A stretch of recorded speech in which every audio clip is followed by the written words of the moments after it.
Antonio, los enemigos del comercio son los enemigos de la libertad.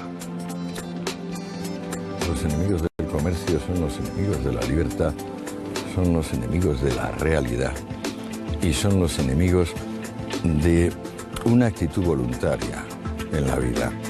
Cuando hablamos de enemigos del comercio nos referimos a un tipo, a un modelo de sociedad como por ejemplo el que tenemos ahora, donde las cosas se compran y se venden y uno se esfuerza pues por llegar a tener algún tipo de cosa que demanda el prójimo. Las sociedades anteriores se han basado en lo involuntario y las llamamos por eso sociedades clerical-militares. Y siempre había un eje distinto de la voluntariedad de la compraventa, como la patria, la fe, el guía con mayúscula. Los enemigos del comercio son los enemigos de esa necesidad que la vida tiene de ser prosaico, de que no siempre vamos a salir adelante con lo sublime, con la verdad con mayúscula. Este señor se llama Antonio Escootado, es filósofo y publicó poco antes de que terminara el año 2008 este libro, Los enemigos del comercio, historia de las ideas sobre la propiedad privada. Es el primer volumen y lo publica, será también el mismo editor quien publique el segundo, lo publica Espasa. Antonio, en la portada de este libro se ve, en fin, un cuadro que reproduce la escena en la que Jesús de Nazaret, de Galilea, expulsa a los mercaderes del templo. Toda la vida pública de Jesús, dices en el libro, está enmarcada entre dos escenas en las cuales sucede lo mismo. Claro, el Evangelio de Juan describe la primera, que es cuando, siendo desconocido y por tanto echándole mucho valor, cortocircuita el funcionamiento de Jerusalén, el funcionamiento del templo, echando a los mercaderes, que si nos fijamos, no es que se dedicaban a mercadear esto o lo otro. O sea, lo que los mercaderes vendían eran ofrendas, víctimas para Yahvé, es decir, para Dios. Palomas, corderos, hasta vacas. O sea, la famosa hecatombe es un sacrificio de 100 vacas y era bastante usual en las ceremonias del Templo de Jerusalén. Cuando es desconocido, se atreve a cortocircuitar el funcionamiento de la ciudad. Es decir, es algo equivalente, por ejemplo, a que un hombre ahora se presentase en la Meca y dijese que las personas no pueden dar la vuelta al recinto y acercarse a besar la piedra sagrada. No, que es que hay que hacer otras cosas. Naturalmente esto hace falta mucho coraje. Luego, al final de su vida pública, ya apoyado en unas masas campesinas que le acompañan en el Domingo de Ramos, vuelve a hacer lo mismo. Pero ahora ya no hay que echarle tanto valor. Ahora quienes tienen que echarle valor son los comerciantes judíos, los que están allí vendiendo ofrendas y fundamentalmente haciendo cambio de moneda. Porque claro, como había tantos peregrinos que iban a Jerusalén, muchos traían monedas distintas. Y hace lo mismo, pues eso, desde el Domingo de Ramos hasta el Viernes Santo. De esta escena, la que campea en la portada de tu libro, arrancan nuestros males, lo que tú llamas filosofía del pobrismo. No, nuestros males en realidad tienen mil orígenes y van a tener 1000 salidas. No, esto es simplemente la más ambiciosa actitud alternativa al comercio para vivir bien y mejor. O sea, las personas pueden pensar que su meta es la libertad y que aunque la libertad ni se coma ni se pese, el no tenerla es muy duro. De modo que hay una sociedad basada en que la gran meta, tanto individual como colectiva de los seres humanos, es la libertad. Y hay otra, casi tan antigua, pero a mi juicio un poquito posterior siempre, que es la de decir: ¿dónde demonios nos va a llevar la libertad? Nosotros lo que en realidad queremos es seguridad. Y la principal seguridad que queremos es que las cosas sigan siendo como antes eran, sin cambios. El comercio introduce cambios.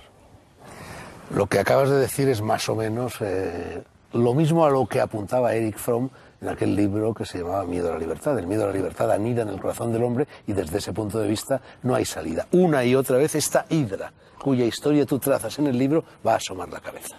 Bueno, más que una hidra, en el libro se plantea como las espirales del ADN, que como sabes se replican siendo paralelas.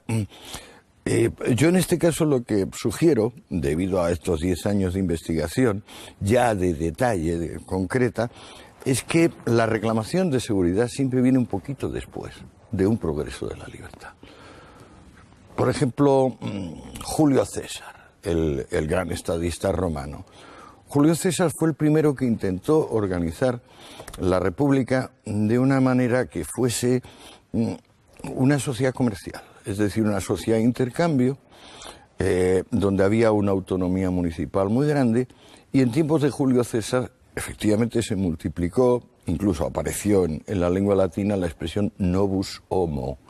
Novus homo es lo que hoy llamaríamos empresario, el que se crea a sí mismo, el que no tiene la vida escrita ya por la cuna, definida por la cuna. Fue precisamente como consecuencia de las reformas de Julio César y del pequeño momento donde el Imperio Romano no fue un Saturno que se comía a su prole, porque luego se convirtió en un Saturno que se comía a su prole, fue entonces cuando surgió la gran alternativa, digamos, de seguridad representada por el cristianismo. Fue entonces cuando se dijo por primera vez que dinero y Dios son enemigos, que un rico no podría entrar en el cielo y que esencialmente lo único que podían hacer las personas con sus patrimonios era venderlos y darlos en limosna. Seguridad y libertad, libertad y seguridad. Esta pregunta que te voy a hacer ahora en realidad la tenía reservada para el final del programa, pero empiezo ya a formularla. En estos momentos estamos en un periodo crítico, en un periodo crucial, en el cual parece como si después de una fase de libertad la gente estuviera demandando seguridad, aunque vaya en detrimento del otro, de la libertad. No, es que ha ido pasando una y otra vez. Por ejemplo, si te fijas en el comienzo de la Revolución Industrial, cuando el urbanismo sustituye las agujas de las catedrales por las grandes chimeneas de fábrica, también hay un rebrote muy fuerte de decir, bueno, sí, la renta per cápita sube, el poder adquisitivo sube, no podemos negarlo, pero ¿a dónde vamos? Es esta sensación de horror, no tanto al vacío, como decían los antiguos, sino horror a la incertidumbre, horror al hecho de que no están prescritas, ni nuestras vidas, ni el conjunto, emerge continuamente. Ahora en particular, bueno, me encantaría hablar del momento este que llamamos la crisis o la recesión, porque en realidad es una fase inevitable que viene después de todos los progresos que se hacen en el otro sentido. O sea, no vienen nunca las crisis económicas sin que hayan sido precedidas por periodos de expansión económica, expansión fuerte. En el caso actual, venimos de lo que Greenspan, el gran banquero de la Reserva Federal Americana, que acaba de sacar un tocho enorme llamado la era de la turbulencia. ¿Más grande que el tuyo? No, un poquito más pequeño que el mío. Pero lo acaba de sacar en Penguin a 8 meses, la era de la turbulencia. Greenspan dice, ¿de qué venimos? Venimos de 8 o 10 años de exuberancia irracional. ¿Qué es la exuberancia irracional? Bueno, el inaudito progreso que ha representado Internet y en general la miniaturización de los productos industriales. Volveremos a hablar de esto antes de que termine esta conversación. Nietzsche decía en el siglo XIX que la actividad del futuro más noble sería la de los comerciantes, la de los mercaderes. ¿Se equivocaba? No se equivocaba, pero si es que lo odioso del mercader para la actitud que busca la seguridad es precisamente que se enfrenta con dos colosos como la suerte y la competencia. Ninguno de esos dos colosos hace frente, por ejemplo, al pontífice religioso o al héroe militar, al caudillo.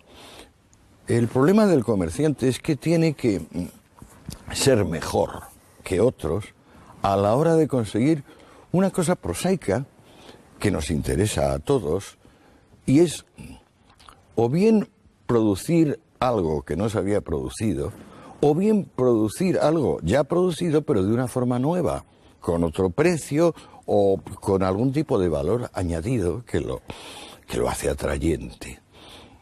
Contra él tiene siempre la mala suerte, la aleatoriedad y la presencia de competidores. Lo que en realidad odia el sentimiento de seguridad es la competencia.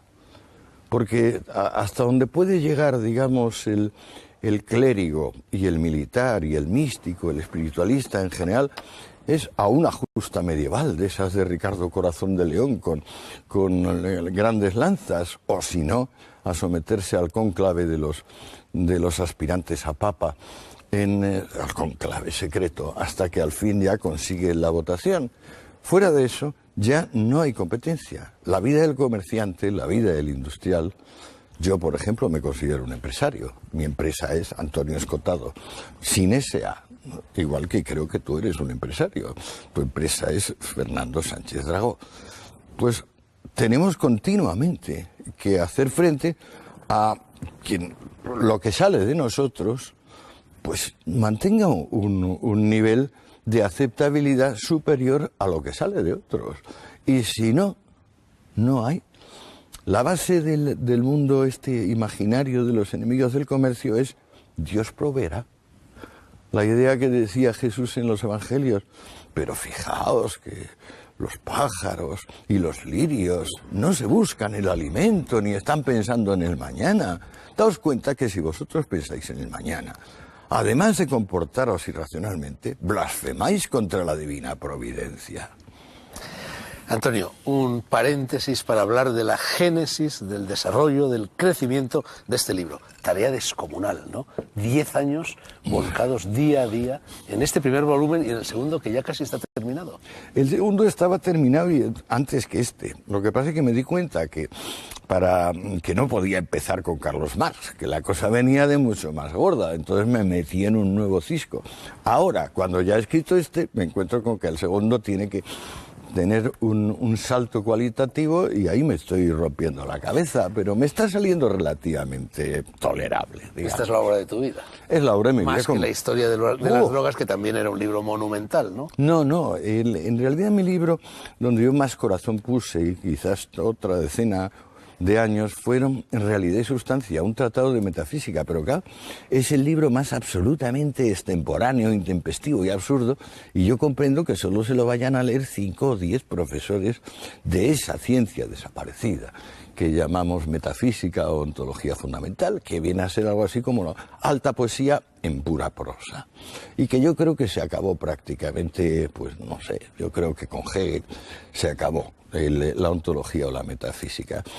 Pero no, este tiene la ventaja de que como me obliga a estudiar en cada momento la economía, la sociología, la estética, la política y luego lo que siempre ha sido el contenido de la historia, que es la peripecia personal de que si fulano y mengana estaban bien o estaban mal y que si fulano le mató al otro y toda esa parte que es lo que constituye el 95% de la historia recordada, o de la historia que está en la gente, al darme ocasión de querer saber todo de un asunto, pues no acabo sabiendo todo, pero sí que me llena las horas de cada día, las horas de cada mes, las horas de cada año. Le va dando sentido a la vejez. En realidad este libro es una historia universal, al menos una historia universal del mundo occidental con calas. Exclusivamente del mundo occidental con calas a la actitud, digamos, islámica, a la actitud china, pero sí, he tenido necesidad de reescribirla, pero para mí mismo. El libro es una obra de autoaclaración. Y bueno, la mitad del tiempo ha sido evitar que la acumulación de datos no resultase estomagante. Te iba a hablar de eso. La acumulación de datos que hay en este libro, de datos además cruzados continuamente, es tiene una envergadura tan tremenda que esto sin Internet no se hubiera podido escribir nunca. Nunca. En realidad yo descubrí Internet allá por hace 5 años o así. lo descubrí como reserva de las grandes obras de la humanidad que no eran accesibles, bueno, grandes y pequeñas, por ejemplo... Las primeras fuentes. Claro, fuentes primarias, digamos, desde el siglo III de nuestra era, que es cuando se acaba la Edad Clásica y empieza el Bajo Imperio y las sombrías tinieblas del mundo seguro, pues desde entonces hasta el 18-19, que un buen lector como nosotros ya empieza a tener textos, pues todo eso, ¿dónde demonios tienen los cronicones medievales? ¿Dónde está el derecho eso medieval o del renacentista o barroco? Pues está en Internet.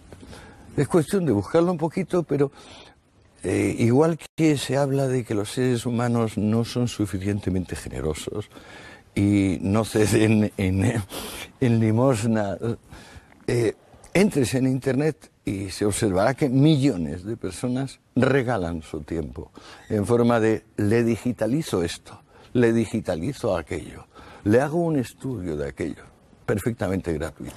Yo, por ejemplo, mi obra está en Internet bajo un sistema que me propuso el amable hombre que me ha hecho la página, porque yo nunca me metí en esto, que se llama Copy Freedom. Copy Freedom significa usted es totalmente libre de copiar e incluso no citando. Pero si tuviera la gentileza de citar el origen, pues estaría bien. En lo que se refiere a las fuentes primarias que has mencionado, bueno, las fuentes son las fuentes, ahí no hay trampa ni cartón. Pero en cambio, en lo relativo a los demás datos que circulan por Internet, muchos de ellos son falsos, muchos de ellos están equivocados. Es decir, hace falta una tarea de verificación constante por parte del investigador, tú en este caso. La expurgación de fuentes se pueden dar gato por liebre continuamente. Siempre ha sido así. Uno de los defectos graves que tiene mi historia general de las drogas es que por las circunstancias donde tuve que escribirlo, no hay una selección de fuentes rigurosa, es decir, no se toma con la misma seriedad el testimonio de un Tácito que el testimonio de un periodista alemán que te está hablando de los hábitos de Tácito, por ejemplo, en este mismo caso. Lo que pasa es que la sección de Internet dedicada al recuerdo, a la memoria, es singularmente fiel, digna de confianza. Donde Internet empieza a flaquear es donde ya se mezcla con, que pudiéramos llamar, el aburrimiento humano, la falta de sustancia. Esa falta de contenido que hace que las personas, por ejemplo, ahora, en vez de utilizar somníferos para dormir, tengan que tener puesto el televisor, porque no se pueden dormir más que con el televisor puesto. Yo nunca se había calculado, yo creo en la historia de la medicina, que los televisores iban a ser básicamente los hipnóticos del mundo actual, pero así es. Al menos para dormir las siestas son sumamente útiles, ¿no? Antonio, el libro lleva dos dedicatorias. Una de ellas reza a Enrique Galán, que yo no sé quién es, que me dio el consejo justo sobre este libro. ¿Cuál fue ese consejo? Me dijo Enrique, que es un físico y psicólogo, me dijo, reescribe el libro. ¿Cuando lo tenías prácticamente terminado? Sí. Me lo dijo hace 5 o 6 años. Y me pareció el gran consejo, porque es que yo había ido allí acumulando la información de una manera que Hegel llamaría inmediata, pero es que el destino de lo inmediato es ser abolido. Hacía falta masticarlo, remasticarlo por completo. El segundo nombre que aparece en la dedicatoria es de un amigo común, Carlos Moya, al que llamas faro de nuestra generación. ¿Tú te consideras miembro de una generación? Sí. ¿Qué es esa generación?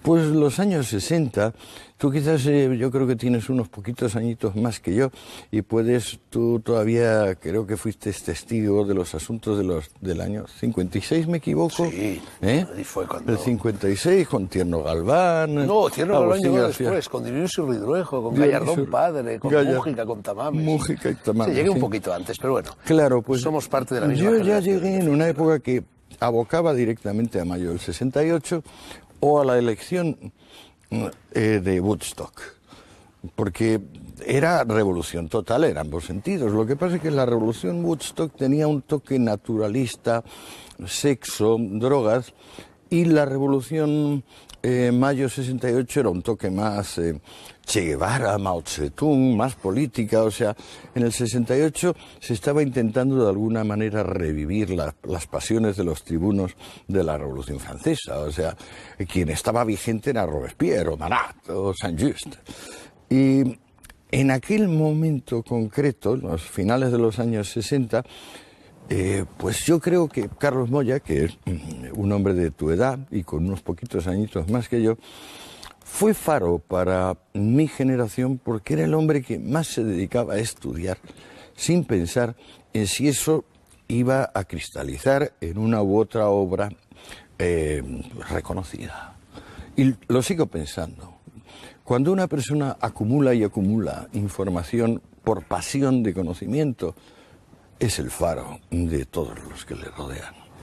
Tú has tenido siempre mucho interés por los estados de conciencia, algunos de ellos alterados, y te has movido con singular destreza por esos estados de conciencia. Tú has pasado, y eso se aprecia muy claramente leyendo tu libro, por 3 estados de conciencia ideológicos. Un primer estado de conciencia cristiana, un segundo estado de conciencia roja y un tercer estado de conciencia, bueno, este es liberal. Cierto. La conciencia cristiana viene de la profundidad con la que yo quise entender, y efectivamente entendí, que del Dios primitivo, el Dios Padre, había habido una revolución dentro de la propia Iglesia, dentro del sentimiento del hombre, que hizo que la severidad de la ley, que era digamos, el signo, el símbolo del Padre, el símbolo del gran rector, del gobernador del universo, había dado paso al reino del Hijo, que era el reino del sentimiento, el reino de, bueno, en vez de lo prescrito, pues el amor. Eso me gustó y estuve mucho tiempo anclado en eso, es decir, en lo que le había impreso el cristianismo y la figura de Jesús al judaísmo.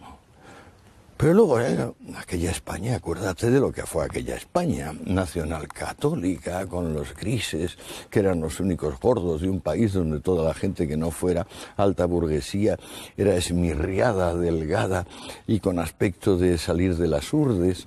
Pues claro, no nos bastaba y nuestro cristianismo se convirtió inmediatamente en marxismo. Marxismo libertario, más o menos anarquista. Y ahí anduvimos, gracias a Dios, ni tú ni yo nos metimos en organizaciones terroristas, pero fue por un tris, porque en aquel momento perdimos el sentido del valor de la vida del prójimo, e incluso de la propia. Creo que es una de las épocas más delirantes, de las recientes que ha pasado el espíritu humano, pero como luego no hicimos daño a nadie, creo que le metimos un magnífico impulso a la ética, a la estética, a la aventura. Todavía ahora es inaudito como los diseñadores de moda creen que están descubriendo cosas y no son más que las viejas faldas largas de las señoras hippies o los grandes cinturones o los colores, todo esto. Hay mucha falta de inspiración en el mundo que no rompe y nosotros rompimos. Lo que pasa es que ahora, Fernando, si nos ponemos a pensar en las tontorronadas que estábamos diciendo, pues claro, a mí me da un poquito de sonrojo. Seguro que a ti te sucede lo mismo que me sucede a mí.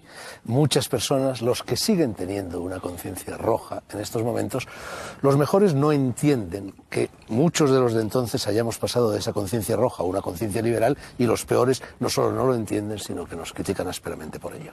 Por supuesto, es una gran observación.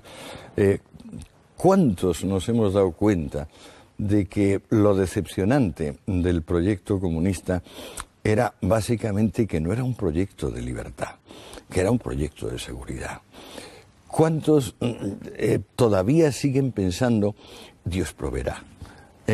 Y en la vida agradable de los lirios y de los pajaritos. El sermón de la montaña.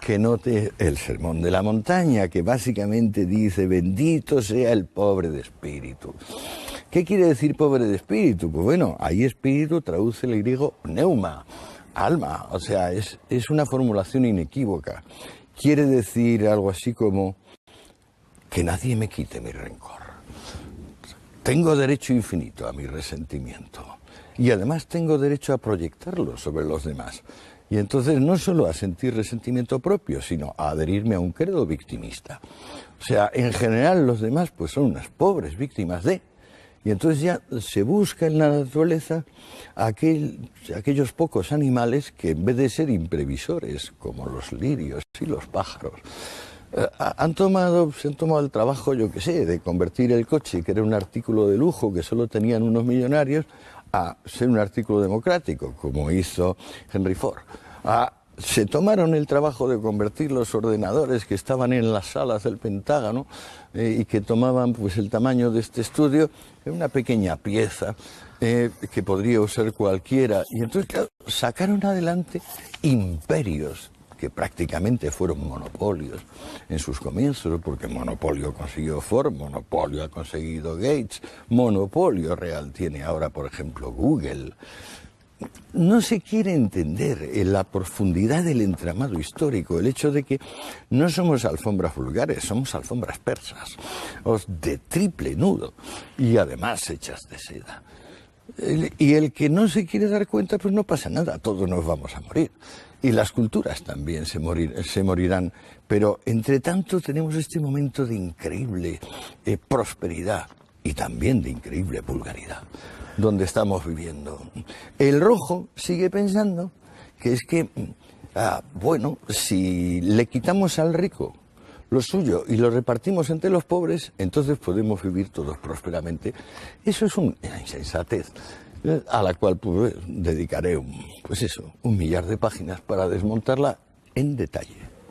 Yo, como Enrique Galán, también te di un consejo cuando estabas escribiendo este libro, consejo que no seguiste. Era un consejo que se refería al título. Te sugerí, sigo pensando que era un título más comercial que el que al final le has puesto, que llamaras este libro, jugando un poco con la crítica de la razón pura y la crítica de la razón práctica de Kant, que lo llamaras crítica de la razón roja. Sí, me di cuenta, pero es que, ¿y qué haría con este primer volumen, donde aún no han aparecido los rojos? Hubiera tenido que guardármelo en el bolsillo. Bueno, no han aparecido y sí han aparecido. Este volumen termina prácticamente con la Revolución Francesa, sí. Pero la Revolución Francesa era ya una revolución roja, al menos en la que estaba predeterminado todo lo que iba a suceder cuando los rojos propiamente dichos llegaran al escenario de la política. Cierto, o sea, estaban los métodos, los símbolos, el discurso, los puntos de vista. La revolución de 1789, ya desde 1791, es completamente y claramente comunista y roja. Pero la bandera roja solo se levanta en la Comuna de París de 1848. O sea, le hace falta medio siglo. Y es más, las atrocidades que se cometieron en nombre de imponer la virtud directamente, eso que llamamos el periodo del terror, terror con mayúscula, que los franceses luego en el último periodo, o sea del 92 al 94, lo llaman el gran terror, la grande terror. Esos eventos del terror generarán al mismo tiempo admiración y rechazo. El motivo de que no se llegue a levantar la bandera roja en el París de Robespierre y que sí se levante en 1848, el mismo año en que escriben Marx y Engels su manifiesto, es porque el intento de cumplir directamente la enemistad hacia el comercio enfría los ánimos. O sea, Europa se asusta realmente. Europa pasa 50 años de terror por el terror.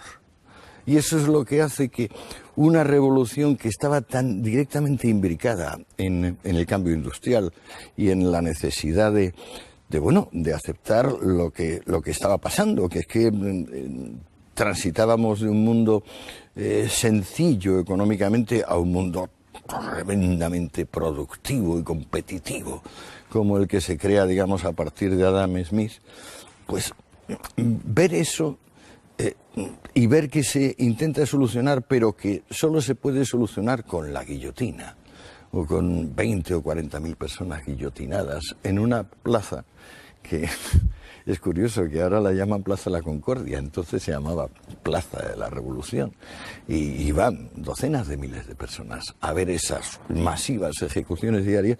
Disuade Europa.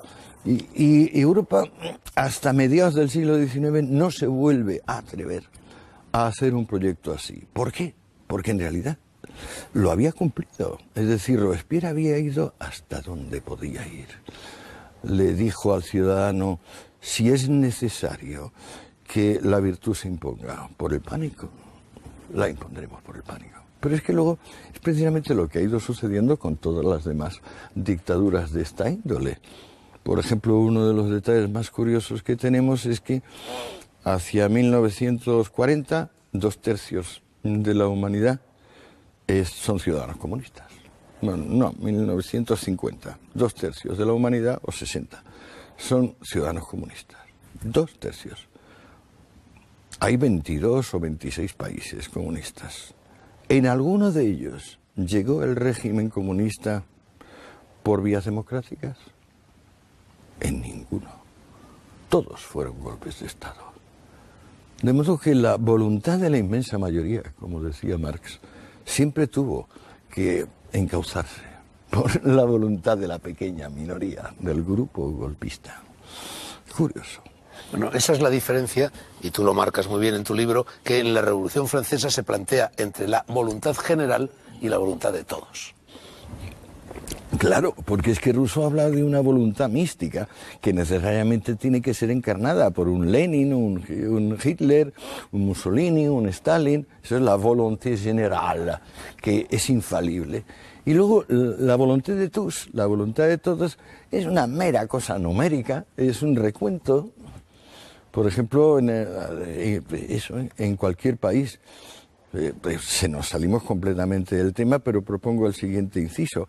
¿Por qué demonios no en nuestro país la voluntad de todos, que es básicamente apoyar a dos partidos, no se manifiesta en una alianza de esos dos partidos, sino en que cada uno de esos dos partidos pueda oponerse al otro haciendo alianzas con pequeños subsectores marginales?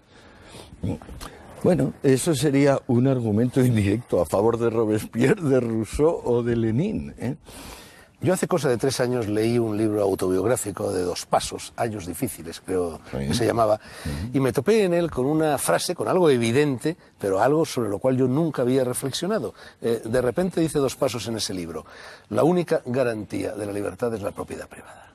En definitiva, tu libro persigue este concepto, glosa este concepto y demuestra la veracidad de este aserto. Claro, no, o sea, en realidad toda la dantesca situación que viene desde el Bajo Imperio, o sea, desde la crisis posterior a los antoninos, o sea, Marco Aurelio, Trajano, que fueron los últimos emperadores más o menos bien intencionados y competentes, hasta prácticamente, ¿qué te voy a decir yo?, la revolución comercial que se llama, el siglo XII, XIII, es que los derechos de propiedad no se pueden transmitir.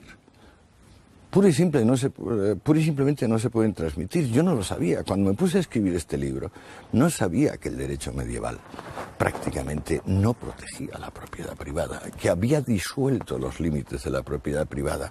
Si te fijas en tiempos de Carlomagno, un poco antes, un poco después, la propiedad es de todos y de nadie.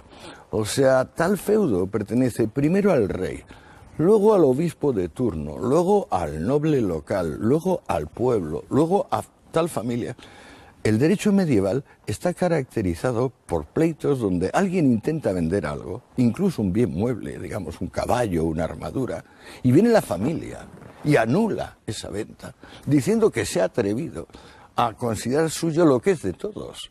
Si leemos las capitulares de Carlomagno, las de Luis el Piadoso, Ludovico Pío, su hijo, descubrimos no ya una cosa antipropiedad privada, descubrimos el gran manifiesto que dice que aquí no va a haber comerciantes. En lenguas medievales la palabra negotiator, o sea, comerciante, empresario, desaparece prácticamente entre el siglo VI y el siglo XII. No se existe. O sea, es un desvanecimiento léxico colosal que revela hasta qué punto el cristianismo, y es una vergüenza que los historiadores no lo hayan reconocido como tal hasta ahora, el cristianismo se lleva el gato al agua y crea una sociedad completamente comunista. Lo que pasa es que las sociedades comunistas nunca han podido prescindir de un guía, tanto de un guía religioso, que es el ideólogo, acuérdate de Suslov, como de un líder militar, que es el mariscal fulano, el mariscal sutano. En el fondo, digamos, las soluciones igualitarias siempre han tenido como gran debilidad el hecho de que no podían difundir la decisión. O sea, no se podía hacer mayoritaria la elección. Lo fundamental es que este dejó, antes de morir, y murió porque lo perseguía la Revolución Francesa, el teorema de los jurados. ¿Qué significa el teorema de los jurados? Que es la base de la democracia, que cuanto más personas decidan sobre una alternativa, más posibilidades tienen de estar en lo cierto. O sea, cuanto menos personas intervengan, menos. Y sin embargo, si en vez de darle una alternativa A o B a esa mayoría, tú le das 3, 4, 5 términos, el teorema falla. De repente ya las personas no aciertan. La base de la democracia es que millones de personas, cientos de miles de personas, sean convocadas a decir ¿qué elige? Siempre que elijan en 2 términos. En cuanto te pases de ello, ya no. Paradoja. En Grecia y en Roma nunca se cuestiona la propiedad privada. Llega el cristianismo, la propiedad privada se pone en cuestión y, sin embargo, el cristianismo pretende hundir sus raíces en lo greco-romano. Esa contradicción está ya en Platón, está ya en la República. Claro, pero eso es lo que luego Marx llamará superestructura e infraestructura. O sea, es algo así como que las instituciones en parte son nada más que pensamiento y en parte son nada más que necesidad objetiva.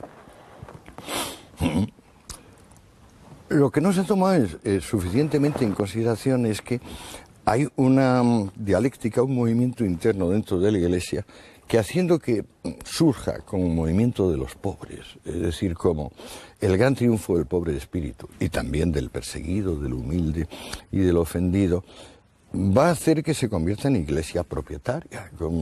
Y de ahí finalmente las grandes guerras medievales y que terminan en el Renacimiento o finales del Renacimiento. La Iglesia tiene que, por una parte, asumir, y la asume, la herencia del gran saber grecolatino. Por ejemplo, hay que tomar en consideración que los padres de la Iglesia, San Agustín, San Ambrosio, y algunos más, San Jerónimo, por supuesto, y los padres capadocios, consideran que son sabios, hombres como Sócrates, como Séneca. O sea, entienden que los estoicos, en general, la escuela estoica, es una escuela paracristiana, semejante y digna de consideración. Pero es precisamente en los padres de la Iglesia, que es un movimiento del siglo IV o V, donde se despieza bien el mensaje del Sermón de la Montaña de Jesús. No es solo que el rico es malo y el pobre es bueno. No. San Agustín y San Ambrosio, sobre todo, también San Juan Crisóstomo, precisan que la compraventa es mala en sí. Porque tiene que haber siempre alguien que pierde y alguien que gana. Que en realidad el perjuicio que se sigue de admitir que haya comerciantes es admitir que haya movilidad social. Es decir, que la gente no esté definida enteramente por la cuna de la cual parte. Esa movilidad social le parece a San Agustín o le parece a San Ambrosio mórbida. ¿Por qué es mórbida? Porque las personas pueden aceptar la desdicha de haber nacido esclavo o hijo de esclavo o el favor de haber nacido hijo de rey. Pero que haya merecimiento, es decir, que haya una relación de causa-efecto distinta de la violencia entre la situación actual de una persona y su origen, la base, digamos, lo principal que me ha permitido descubrir este libro es que no se ha odiado al rico militar o al rico clerical. Se ha odiado fundamentalmente al rico que había nacido pobre y que por sus fuerzas, digamos, cambió la situación. Se odia a la sociedad, digamos, del cambio. Se odia a esta sociedad que viene con el comercio donde, bueno, unos nacemos ricos y morimos pobres y viceversa. La mala de esta película, de tu libro, es la Revolución Francesa. Al menos al término del primer volumen. Veremos a ver lo que sucede en el segundo, donde imagino que esa maldad se traslada a escenarios más cercanos. Hasta tal punto de que el penúltimo capítulo de tu libro se llama La purga apocalíptica. La Hélade había suministrado al mundo occidental 2 modelos políticos de organización de la sociedad. Uno era el ateniense y otro era el espartano.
Sin embargo, pues si tú te fijas en Robespierre o en Marat o en los grandes tribunos revolucionarios franceses, están hablando de que Francia debe ser una Esparte nouvelle, una nueva Esparta.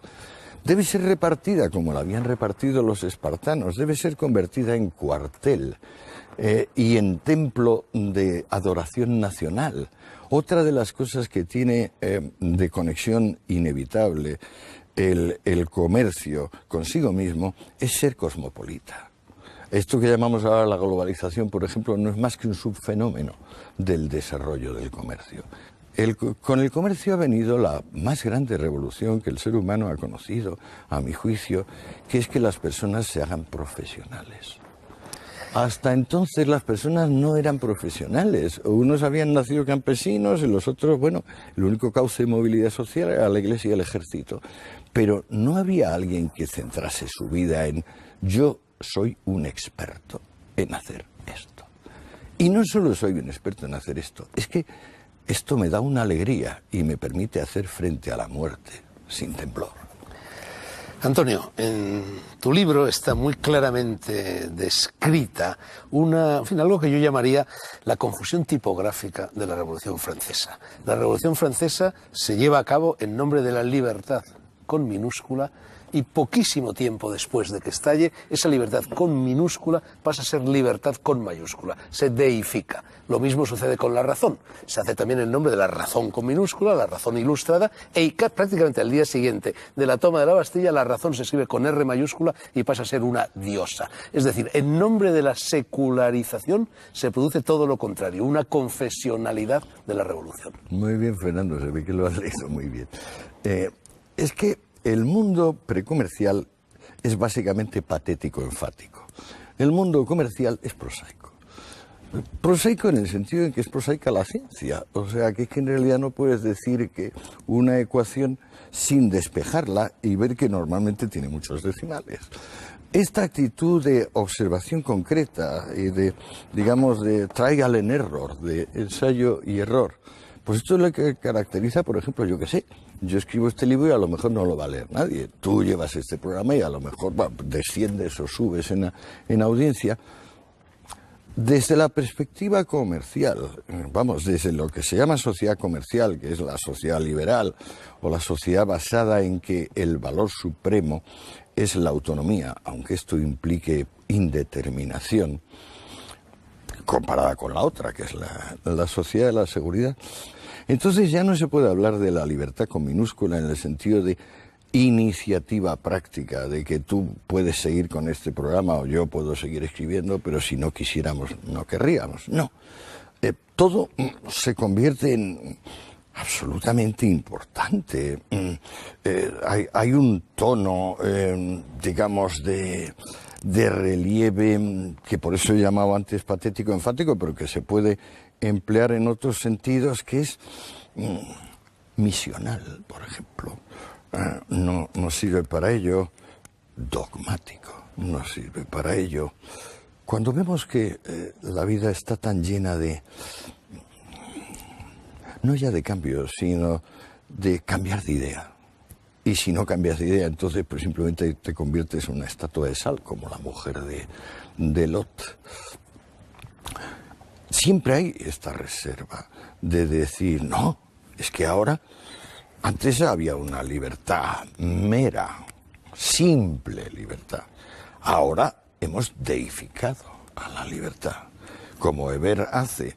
No es que tengamos procesos racionales y que unos despejen bien las ecuaciones y otros las despejen chapuceramente. No, hemos cambiado todas las iglesias de Francia y más de 1000 templos. Son templos a la razón, con mayúscula.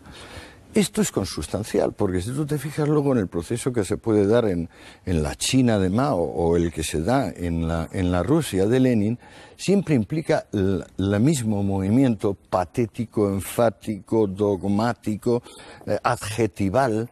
Empiezan a importar mucho más en el discurso los adjetivos y los adverbios que los sustantivos y los verbos, aunque los sustantivos y los verbos son la esencia de la lengua. Por ejemplo, en el 19 la primera reacción que se tiene ante la revolución industrial es el gran movimiento utilitarista, la razón utilitaria. Bueno, pues si tú luego te pones a mirar en detalle qué dice Malthus, qué dice Ricardo, Bentham, no hablan son hedonistas, no hablan de lo deseado o de lo que deseamos, no, hablan de lo deseable. Se hace todo adverbial. Igual sucede con los revolucionarios franceses, o sea, el lenguaje se convierte en una caja de resonancia emotiva, en vez de en un vehículo de traslación de información objetiva. Antonio, nos quedan apenas 10 o 12 minutos y querría dedicar los últimos minutos, eso será después de los anuncios, pero antes te quiero formular un par de preguntas de respuesta breve, por favor. Sí. Era Toynbee y otros muchos autores quien dijo que el socialismo y el comunismo eran sectas o herejías del cristianismo. ¿Estás de acuerdo? Estoy completamente de acuerdo. Pero sectas, es que el propio cristianismo es secta. Yo creo que hay como una íntima copertenencia en el corazón humano y sobre todo en el corazón del occidental y del hombre culto, donde por una parte somos comunistas de alma, en parte por compasión de los demás y en parte por quizás autodesprecio, y otra parte donde somos liberales y queremos, bueno, que no se nos corten las alas. Pero que esto está dentro del ser humano. Por tanto, no estoy tan de acuerdo como que sean sectas, como que el ser humano tiene esta cuestión que despejar dentro de sí mismo. Si el victimismo es el camino o no lo es. Otra paradoja. Dentro del cristianismo se produce cuando llega Lutero, cuando llega el protestantismo, cuando llega Calvino. Se detiene, en cierto modo, el proceso de oscurantismo iniciado por el catolicismo y aparece algo que, en definitiva, va a conducir al capitalismo.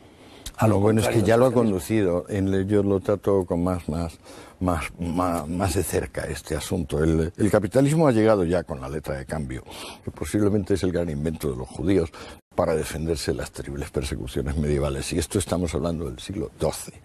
Calvino y Lutero son del XVI y van a producir esa gran perla de la realidad de la libertad que es Holanda, la Holanda del siglo XVII. País admirable, donde sí, los haya. Claro. No, con Calvino y Lutero lo que queda muy claro es que el cristianismo se quita la hipoteca pobrista. El cristianismo tiene suficientes contenidos, piensan Lutero y Calvino, también lo piensa la Escuela de Salamanca, también lo piensa la Contrarreforma. El cristianismo no necesita ser pobrista. El cristianismo es la enseñanza del amor y el cultivo del respeto interpersonal. Y entonces no es para nada preciso que los ricos sean malos, que los pobres sean buenos, que la compraventa sea equivocada y que la propiedad sea un crimen y que el comercio sea el instrumento de ese crimen. Con Calvino y con Lutero queda claro, pero queda también claro con Molina, con Báñez, con Suárez, con Soto, con los españoles de la Contrarreforma. Es simplemente que el mundo ha progresado ya hasta un cierto punto donde las viejas, digamos, la vieja construcción esta de buenos y malos, verdadero o falso, claudica. O sea, lo que realmente sufre con la sociedad comercial es el maniqueísmo, el dualismo, el que podamos realmente decir de una cosa, esto es completamente esto y nada de lo otro. Lo de hoy, la crisis, la recesión, la depresión, que también está en este libro, aunque este libro de momento es el primer volumen, se detenga en la Revolución Francesa, llegará después de los anuncios.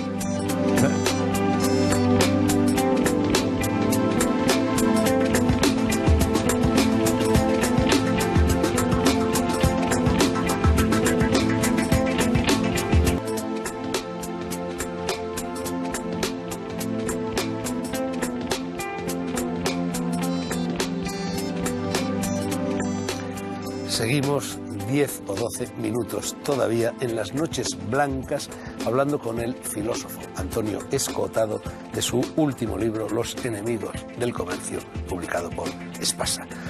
Antonio, prometí antes de los anuncios que íbamos a hablar de las consecuencias que se derivan de la lectura de tu libro aplicadas al momento actual. En primer lugar, a Obama se le está empezando a acusar en Estados Unidos insistentemente de que es un socialista.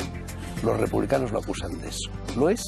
Pues no lo sé. Bueno, está por ver, por supuesto, pero en fin, así por lo que sabemos de él. Está por ver. La verdad es que le ha dado una inyección de optimismo al mundo en un momento donde le venía fenomenal. Y de mesianismo también, ¿no? Sí, bueno, pero mesianismo parece más fuerte todavía en el caso de su antecesor, Bush, que parece como una especie de error extraño de la historia, porque tener a una familia de presidentes de los Estados Unidos como George Bush padre y luego George Bush hijo, que son los dos una mezcla de analfabetos y de gente entrampada con el big business, el gran negocio, los grandes negocios americanos, ha sido pues una de las desgracias de finales del siglo XX y principios del XXI. La verdad, ya sabe que yo no tengo nada contra el sistema democrático de gobierno y los Bush han sido elegidos democráticamente, pero vaya dos pájaros, es decir, vaya... Las urnas pueden equivocarse, en infinidad de ocasiones a lo largo de la historia universal se han equivocado, Sí, ¿no? claro, no se equivocan. Si antes estábamos hablando de la voluntad de Tusi y la voluntad general, o sea, estos son peripecias inevitables. El teorema de Condorcet, aquel de que cuantas más personas había, pues más correctamente elegirían, sigue válido, aunque hayan elegido a los Bush una y otra vez, pero vamos, que estos dos señores eran muy vulgares, muy mediocres, muy torpes, y de lo peorcito que se ha podido buscar en América. Ahora Obama, pues mira, yo no sé, yo creo que hay que esperar y dejar que él mismo se vaya definiendo como todos los demás. ¿En qué parará la crisis actual, si es que para? ¿El liberalismo saldrá indemne de ella? Porque en estos momentos, una vez más, está puesto en tela de juicio. Bueno, es que se le acusa de haber causado lo que no ha causado en modo alguno, pero en fin. Es una de las ridiculeces. Se supone que el fraude, la estafa, que es el consustancial a la sociedad clerical militar, que es lo que hacía, digamos, pues la sociedad espartana, la sociedad romana, la sociedad medieval y la sociedad anterior al régimen democrático de transparencia, elecciones y prensa libre, que es el que tenemos. Bueno, se le atribuye la estafa y el fraude al mundo liberal cuando en realidad es la hipoteca que arrastra de ser el heredero de sociedades clerical militares. Encima se pretende que de esta crisis en concreto, de la que espero poder decir algo un poco después, que esta crisis se va a resolver con más regulación. Y esto es completamente ridículo. Esto es tan absurdo como pensar que el problema de que tenemos pocos hijos en España o de que hay miedo al matrimonio se va a solucionar con la Ley Integral de Violencia de Género del 2003, que lo que hace es poner el matrimonio mucho más peligroso y entonces, pues claro, va a reducir inevitablemente, va a producir una chepa demográfica a su debido tiempo. No puede solucionarse la crisis actual con más regulación, pura y simplemente porque los problemas de la crisis actual se deben en gran medida a la regulación. Lo que pasa es que a una mala regulación. Las personas que hablan de esto deberían informarse. Por ejemplo, deberían informarse de que la prensa en España y en los demás países, en vez de aclararle a las personas lo necesario en todo problema, que son contextualizar, relativizar los fenómenos, vincularlos con fenómenos contiguos, anteriores o paralelos, en vez de hacer esto, pues prefiere atizar las llamas del alarmismo. El alarmismo es lo que ven. Creo que tienes en ese libro algo al respecto de la crisis. Claro, bueno, es que en 1837 se echa de menos que un solo órgano de prensa en España, o que yo sepa en el mundo entero, no recuerde que cada vez que ha venido un periodo de gran expansión económica, que es el que nosotros llamamos exuberancia irracional, y ha venido determinado primero por las empresas.com y luego por Internet, cada vez que hay un periodo de exuberancia irracional, sigue una fase contractiva. O sea, inevitablemente, como es en la vida, o sea, cada vez que uno hace mucho ejercicio, luego se queda, digamos, sin aliento. Eso es dialéctica hegeliana, tesis, pura, antítesis, claro, pero es síntesis. que es elemental. En 1837, un gobernador del Banco de Inglaterra, llamado Lord Overstone, aquí me traigo la chuleta, que es la historia del análisis económico de Schumpeter, en 1837 dice algo que, a mi juicio, si lo dijese una sola televisión, el público se calmaría. Esta lo va a decir.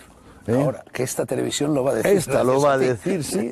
Hombre, no es exactamente un telediario. No, no lo es. Ni lo va a algo decir es algo. ni Zapatero ni Rajoy, pero algo es algo. En 1837, es decir, hace unos 170 y pocos años, el gobernador del Banco de Inglaterra, encontrándose con un fenómeno recurrente, le aclara al público inglés que después de periodos de gran actividad económica se sigue él lo llama un estado del comercio. Ahora nosotros lo llamamos ciclos. También ahora sabemos que los ciclos son parte de superciclos mucho más amplios, de 40 o 50 años, pero el Lord Overstone dice que el estado del comercio en 1837 va a seguir por las siguientes 10 etapas. Reposo, mejora, confianza creciente, prosperidad, excitación, recalentamiento, convulsión, presión, estancamiento, escasez y nuevamente reposo. ¿En cuál estamos ahora?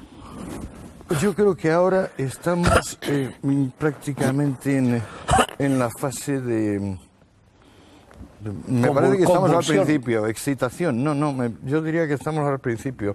O sea, creo que el ciclo actual incluye varios ciclos negativos adicionales, va a ser uno de los más largos, pero es que también corresponde a una de las fases de alza más largas que ha conocido la historia económica de los últimos, digamos, 50 años. Consumismo, propiedad privada, libertad de comercio, ¿son parámetros equivalentes? Pues parece que sí. Sí, yo creo que el gran tema de ahora para el futuro es ver si esto que tenemos, que es una sociedad de consumo donde el poder adquisitivo ha crecido fantásticamente y hay un acceso a muchísimos más bienes y servicios para muchísimas más personas que nunca, si esto es suficiente, si esto complace a nuestra alma, si esto calma nuestro corazón. Hay un dato que es absolutamente imprescindible recordar, Fernando, que es que nuestras estadísticas, y aquí no se equivocan, no es el manejo de estadística que hacen los políticos para echarle en cara al uno al otro en vista de las elecciones, no, hablamos de una estadística más seria. Desde 1770, un poquito antes de la publicación de La riqueza de las naciones de Smith, hasta 1990, un periodo muy amplio, 220 años, tenemos una media de crecimiento en la renta per cápita para el mundo occidental. Esa media es el 2%. Eso quiere decir que cada siglo nuestra renta per cápita se ha multiplicado por 200.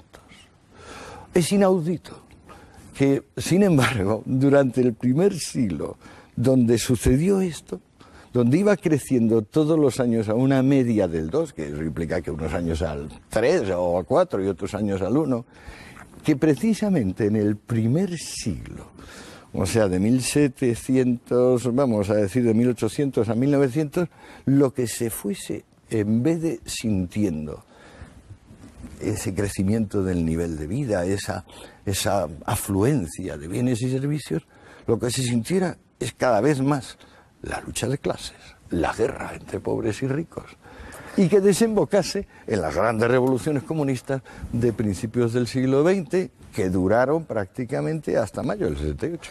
Antonio, llevamos 62 minutos, se nos ha acabado el tiempo, pero tengo por lo menos 3 o 4 preguntas y te ruego respuestas rápidas que quiero formularte. Una, inciso español, estremece. Hablábamos antes del miedo a la libertad que anida en el corazón del hombre y parece como si el miedo a la libertad anidase con más fuerza en el corazón del hombre español. Estremece recorrer la historia de España porque a lo largo de ella la sociedad, o por lo menos la política española, solo ha apostado vigorosamente por la libertad en periodos brevísimos del siglo XIX, que si el trienio liberal, que si las Cortes de Cádiz, etc. Y en estos momentos España se enfrenta a dos partidos principales, Partido Socialista y Partido Popular, que son los dos intervencionistas. Claro, y además ninguno de los dos está dispuesto a hacer lo que necesita el bien de este país, que es que gobiernen en coalición. Porque para el PSOE, ahora que se ha derrumbado, digamos, el universo con el muro de Berlín, se ha derribado el universo práctico de una economía planificada, nacionalización de la banca y de las demás empresas. Cuando esto está fuera de cuestión, este programa, que era el programa diferencial entre izquierdas y derechas, tiene que seguir viviendo de un adversario, y si no existen las derechas lo inventa. O sea, cuando las izquierdas se han convertido en centro o en indefinidas, pues tienen que seguir existiendo para que pueda existir la izquierda, porque si no se quedaría sin fundamento. En cuanto a los otros, es decir, al PP, en esta película, bueno, pues arrastra o bien una tradición, o bien, bastante más bien esto segundo, una realidad de cerrilismo, de limitación. Hay algunos líderes que trascienden y que dan la sensación de que, bueno, que nos llevan al mundo, nos llevan a Europa, nos llevan a lo que es Canadá, Australia, Estados Unidos, en fin, lo que llamamos el mundo civilizado. Otros no. ¿Pero qué le vamos a hacer? O sea, este país no es que ya es cerril, este país es una cultura funeraria, como Italia o como Portugal, o como la Grecia actual. O sea, en este país las personas empiezan a valer cuando son fiambres. O sea, y esto ha sido de siempre. Y no lo vamos a cambiar por un decreto.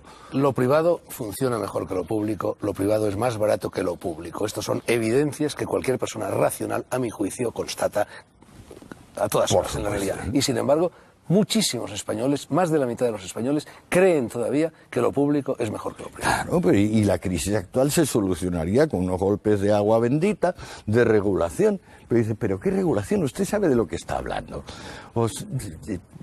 Una de las cosas más habituales del ser humano es hablar de lo que no entiende, ¿no?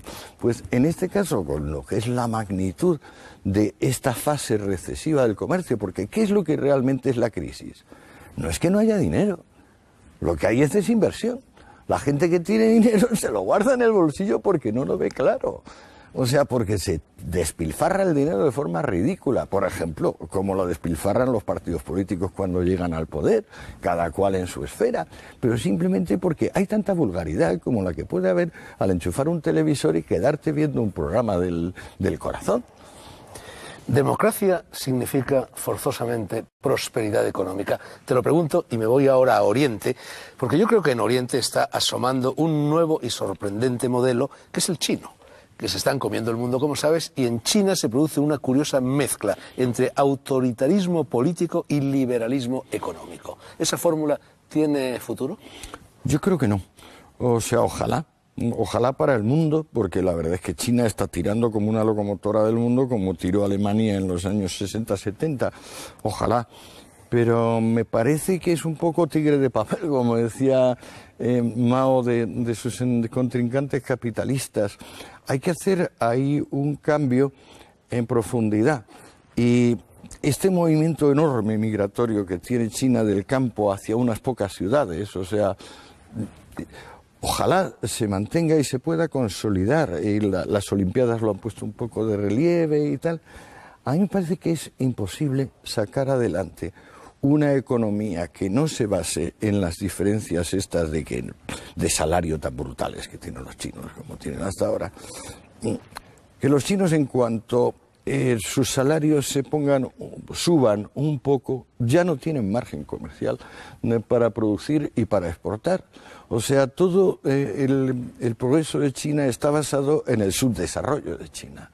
En el momento en que China o la India consigan unas tasas más altas de desarrollo, van a encontrar cada vez más dificultades para importar y exportar, para mantener ese equilibrio que es el verdadero equilibrio de la vida económica, que es producir algo parecido a tu capacidad adquisitiva. Última pregunta. Europa, una vez más, va a caer en la tentación de los aranceles frente a la avalancha China, India y del sudeste asiático? Yo creo que Europa lo tiene bastante regular. ¿Europa o Estados Unidos? Yo creo que Europa lo tiene bastante regular porque el continente está viejo y además tiene poco entusiasmo. Yo miro como focos de desarrollo inmediato mundial económico a Brasil, por ejemplo.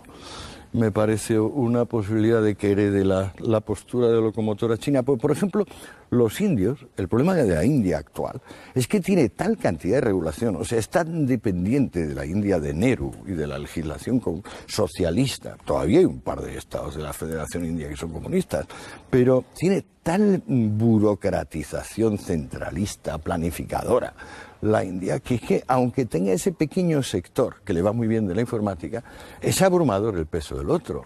O sea, en la India ahora es muy fácil tener un teléfono móvil, pero que te llegue la corriente eléctrica y no se te pudra porque te falla la corriente eléctrica todo el alimento que has metido en la nevera, eso es irrealizable. ¿Y Rusia?